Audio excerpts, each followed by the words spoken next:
Bhosari police वाहतूक विभागाकडून अवैधरित्या रिक्षा चालवणाऱ्यांवर कारवाई टाळली जात असल्याचा आरोप नागरिकांकडून होत आहे. नाशिक फाटा, लांडेवाडी, जय गणेश साम्राज्य चौक या परिसरात रिक्षा चालक कमीत कमी 8 ते 9 प्रवासी बसून वाहतूक करत असल्याचे चित्र दिसत आहे. एका रिक्षा चालकाने आम्ही हप्ते देतो म्हणून पोलीस अडवत नाही असे खुलेपणाने सांगितल्याचे समोर आले आहे. त्यामुळे पोलीस विभागाची भीती या चालकांमध्ये उरलेली नाही हे स्पष्ट होते. दैनिक राज्य लोकतंत्रने ही बाब वाहतूक पोलीस विभागाच्या निदर्शनास आणून दिल्यानंतरही कोणतीही ठोस कारवाई झालेली नाही.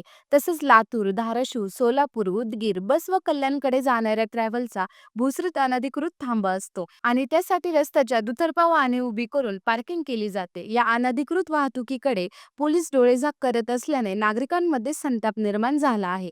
प्रवाशांच्या सुरक्षितेचा प्रश्न निर्माण झाला असून जर दुर्घटना घडली तर जबाबदारी पोलीस विभागावरच येणार आहे. हप्त्यांच्या बदल्यात होणारे दुर्लक्षाची ही गंभीर बाब असून यावर तातडीने कारवाई व्हावी अशी मागणी होत आहे.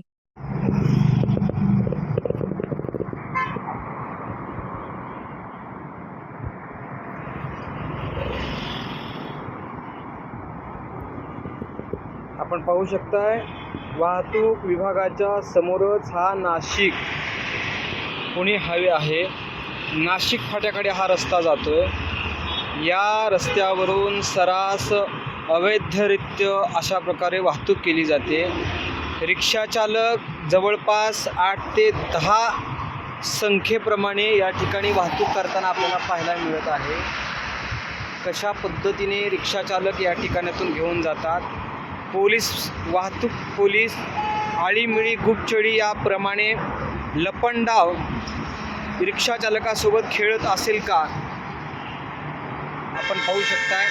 आलं गेलं मला काही माहीत नाही या